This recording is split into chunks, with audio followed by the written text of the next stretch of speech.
Bienvenue dans votre rubrique Instant Famille, un moment privilégié pour comprendre et améliorer nos relations au sein des foyers. Le sujet du jour, c'est la gestion des conflits en famille. Vous le savez, les désaccords sont inévitables, mais tout dépend de la manière dont on les aborde. Pour nous aider à mieux cerner ce thème et trouver des solutions concrètes, le révérend pasteur Aimé Prudence Dido nous a rejoints sur ce plateau.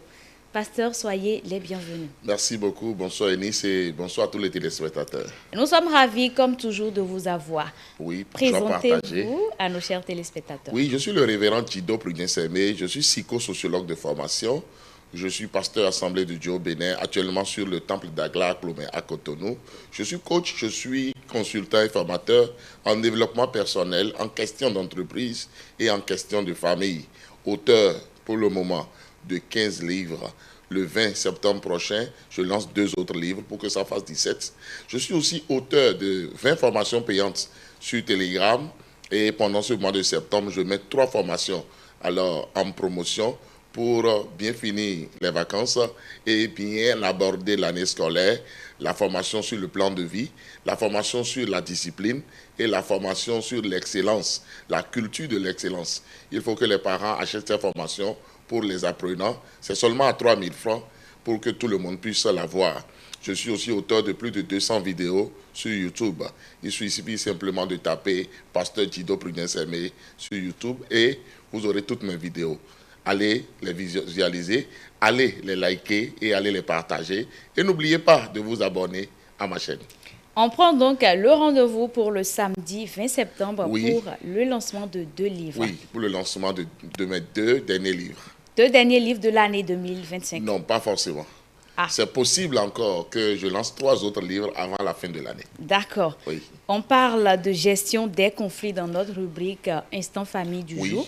Déjà, quand on parle de gestion de conflits, cela signifie quoi concrètement? Je voudrais déjà commencer par dire que les conflits ne sont pas mauvais. Les conflits ne sont pas anormaux. Les conflits sont des choses qui doivent arriver et ça doit arriver.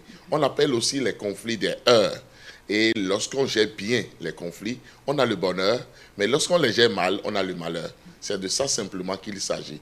Et lorsqu'on parle maintenant de la gestion des conflits, il va falloir maintenant faire preuve de beaucoup de patience, surtout de l'écoute, pour pouvoir écouter tous ceux qui sont en désaccord, pour savoir quels conseils leur prodiguer.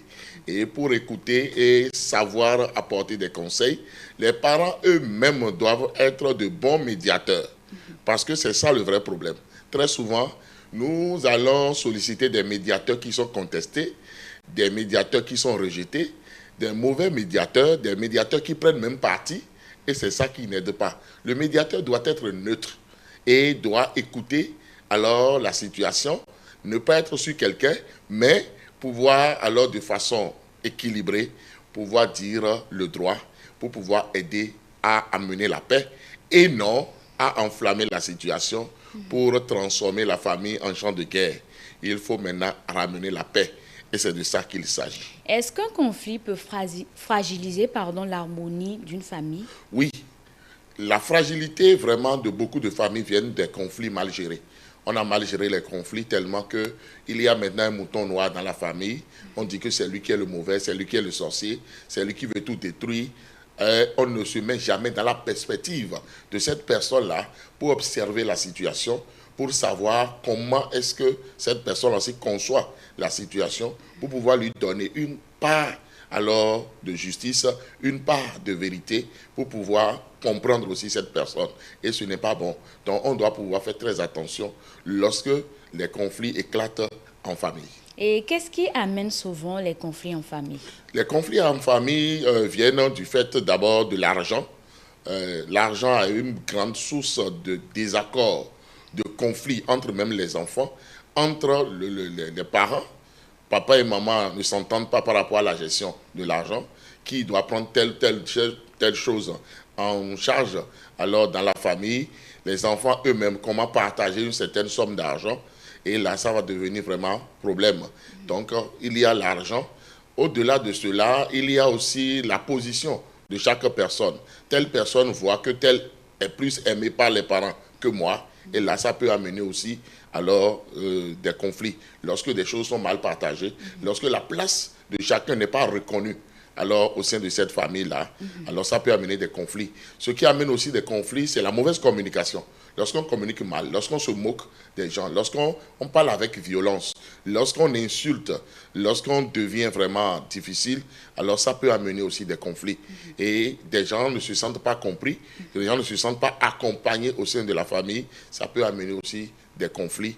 Et là, ça ne va pas aider.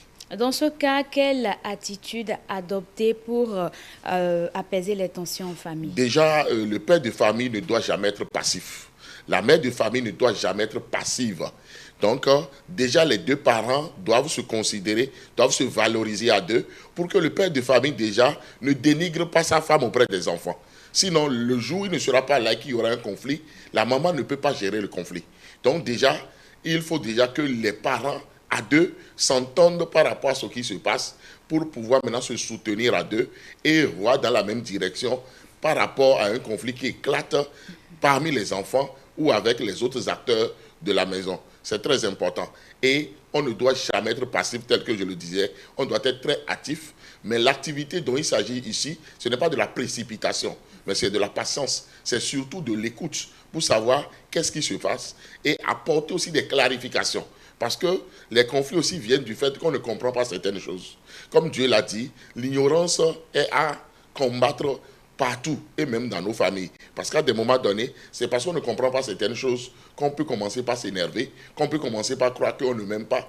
Mais lorsqu'on apporte des clarifications, des explications, alors ça peut apaiser alors des cœurs.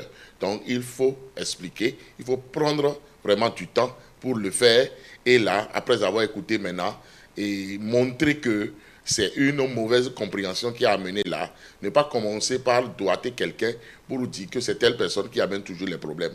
Il faut aussi comprendre les personnalités de tous ces enfants et de tous ceux qui sont en présence. Parce que les personnalités ne sont pas les mêmes. On n'a pas les mêmes personnalités. Donc les parents doivent faire très attention pour ne pas forcer les enfants à se ressembler.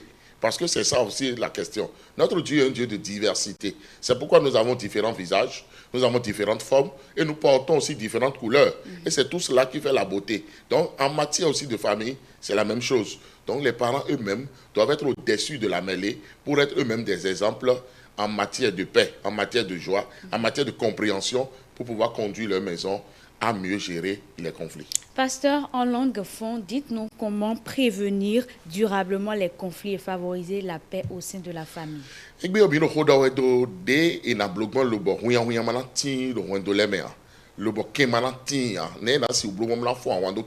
Lobo medjitole ina imede lobo na no goalo no vile no vile do kemewe ya tagbade wa ya mede mamon kunu je mede me wa tin we ya ne na si hu wa no gbon ewe mi ro titi me gboro jide mi ku ime ro pole o do polo de mi yon mi gbon fo no mi de le akwesin tagba we ya o madodum me ganji sin tagba we ya adanje do me sin tagba we ya mezuzu me kiko de wa won do me ya mi na tenpon lobo no mi medjitole o tokpo no podo na zegbe do po Wachobo na wa ikpe vile lo bana cambio vile lo ntelo jijero mi tenti we wachobo ina imede lo bona tinu me e ka tinu me o mi do na do to yi fifo lo me le tinu do to me a e ron we on ko tun we dai me yan we yan we asito we yan we ya gba won do lo mi je ko do ji gbon mo mi na si hu de tagba oso yi fifo nu wa mi na si hu fifa wa gbede a àwọn gbenu devo ne mi kole ko ne won do na wuzu àwọn gbenu lo bo eyan jire na level ya bo kena tin bo vile no suha kene o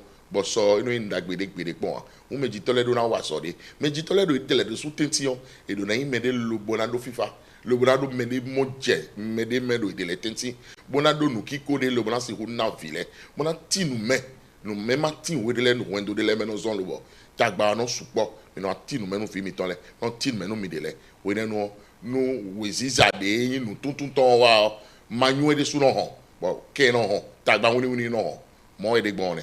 Pasteur, merci pour ces précieux conseils. Merci. Si nous avons besoin de vos services, quel numéro faut-il joindre? Oui, pour me contacter, il suffit de taper le plus 229 01 95 15 67 40 ou le plus 229 01 97 56 63 34. On se donne rendez-vous très prochainement pour d'autres sujets. Merci. Mesdames et messieurs, petits ou grands, les désaccords font partie de la vie, mais savoir les gérer peut transformer nos foyers en un lieu de paix et d'harmonie. On se retrouve juste après ceci.